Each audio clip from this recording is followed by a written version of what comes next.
Ouais, bonjour. Je vais vous faire une petite vidéo qui sera pas très longue. J'ai quatre sujets à vous donner pour vous expliquer les mécanismes utilisables par les juifs pour vous polluer l'esprit. La première des choses, votre corps est fabriqué à partir d'un ADN global qui contient quasiment les ADN de tous les mammifères, par exemple. D'ailleurs, le fœtus passe par différents stades où il ressemble à une vache, ensuite, etc., etc. Parce que vous avez des parties d'ADN qui démarrent leur croissance puis qui sont stoppées. C'est le cas, par exemple, de l'appendice caudal. Le sacrum, c'est plusieurs vertèbres atrophiées puis sacralisées. Ça prouve que, au moment de la croissance du fœtus, ces mécanismes-là s'enclenchent puis sont stoppés. Il suffit que les juifs convoquent ensuite les parts de conscience de ces parts d'ADN qui ne peuvent pas vivre en vous, puisque votre mécanisme qui fait que vous êtes un être humain leur a interdit de se développer en être vivant. Il suffit que les juifs les convoquent, les adoptent, les fassent grandir au niveau psychisme et les utilisent contre vous-même. D'ailleurs, il n'est pas impossible que la métaphore des vaches qui est utilisée aujourd'hui, on dit par exemple que la maladie est provoquée par les insectes piqueurs et que la seule moyen de défense des vaches, c'est leur queue. Ça veut dire qu'on fait référence à votre appendice caudal. Ça veut dire qu'on dit à votre appendice caudal, tu aurais dû grandir, ça t'aurait permis de défendre l'adulte qui aujourd'hui te porte et dans lequel tu es atrophié ou tu es handicapé. Donc ça, c'est l'un des moyens. Le second moyen, qui est encore plus large, ce sont les juifs, donc tout ce qui est d'origine hébraïque, qui ont créé toutes les religions. Ce sont eux qui ont inventé la notion de divinité. Donc ils ont mis au point toutes les religions, y compris la religion musulmane. La religion catholique, c'est en fait, elle est issue d'une secte juive et qui s'est détachée du judaïsme. Et c'est comme ça qu'ils ont créé le christianisme.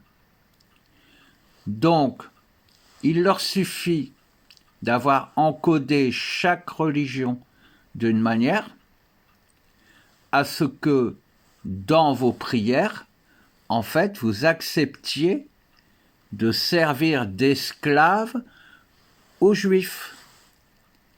Et quand vous allez prier, vous allez simplement, sans le savoir, dire « j'accepte de nourrir les enfants des Juifs ». Et vous ne pouvez rien faire contre puisque c'est vous-même qui le demandez.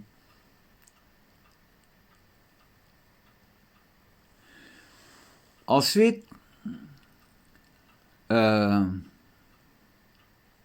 n'oubliez pas une chose. En ce moment, on nous occupe l'esprit avec la soi-disant révolte agricole.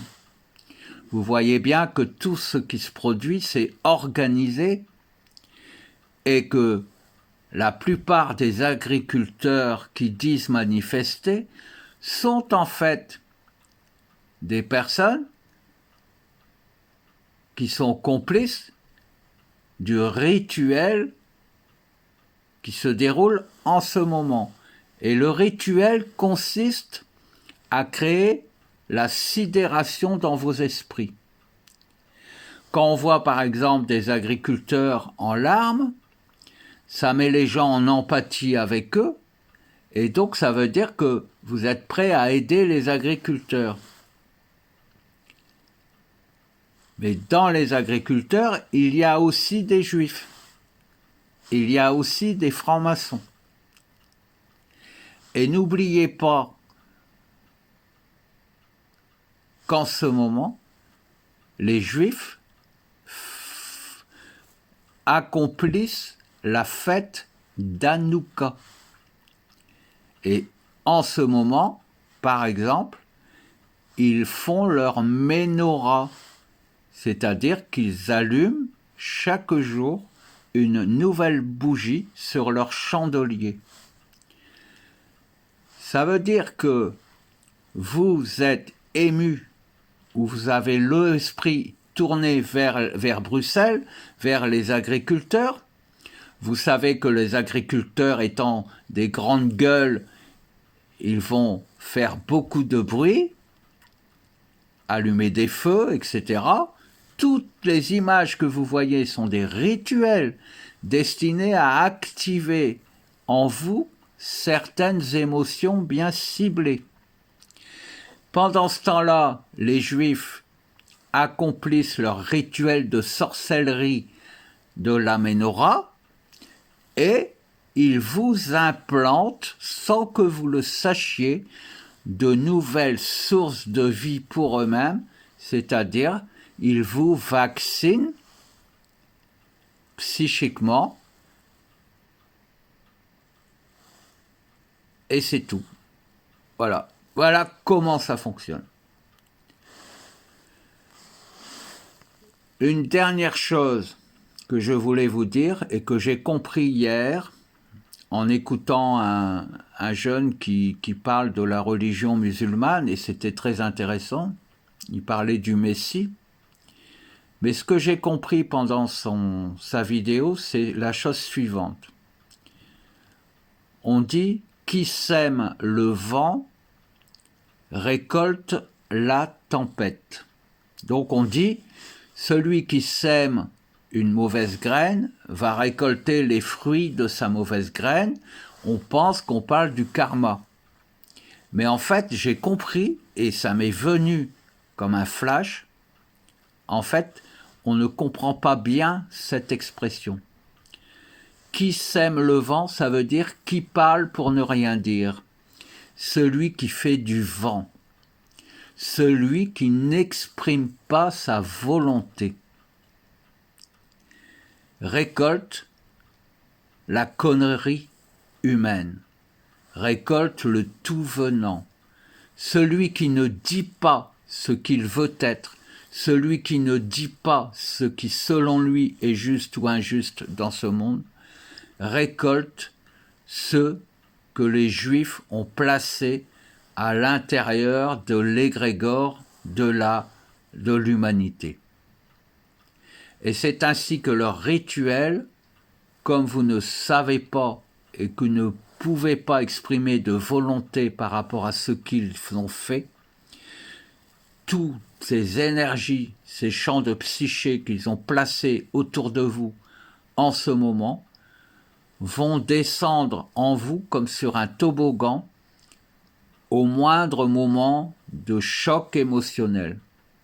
Il suffit par exemple qu'on vous empêche de fêter Noël et qu'au dernier moment on vous dise finalement vous avez quand même le droit de fêter Noël, vous allez contracter vos champs d'énergie, puis vous allez être soulagé, donc vous allez pousser un soupir de soulagement, et pendant ce soupir, toute la merde qui a été placée autour de vous par les Juifs va descendre à l'intérieur de votre corps. Voilà comment ça fonctionne. Donc, qui sème le vent récolte la tempête, ça veut dire exactement celui qui n'exprime pas sa volonté consent à recevoir le tout venant ou consent à recevoir les cadeaux de Noël que les Juifs vous préparent en ce moment, c'est-à-dire la merde en boîte qu'ils vont vous faire gober. Et ensuite, durant toute l'année, vous allez nourrir les Juifs et vous allez vous demander pourquoi vous êtes fatigué, pourquoi vous tombez malade et pourquoi vous n'avez pas d'énergie. Voilà tout ce que j'avais à vous dire pour ce soir. Encore une fois, tout ce que je vous ai dit est la réalité. Ceux qui ne comprennent pas comment tout ceci fonctionne sont simplement complices de leur propre malheur et de leur propre destruction.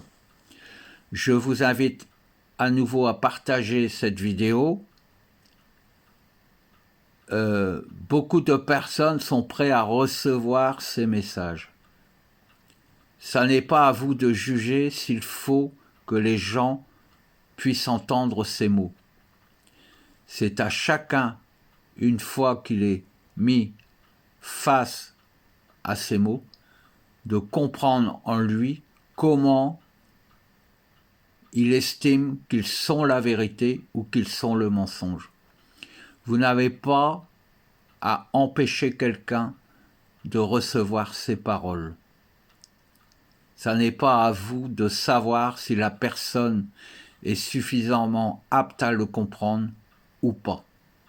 Et si vous le faites, vous commettez simplement un acte délictueux de domination et vous considérez la personne à qui vous ne communiqueriez pas cet audio pour la protéger soi-disant, vous la considéreriez comme un enfant et vous vous placeriez en maître vis-à-vis d'elle.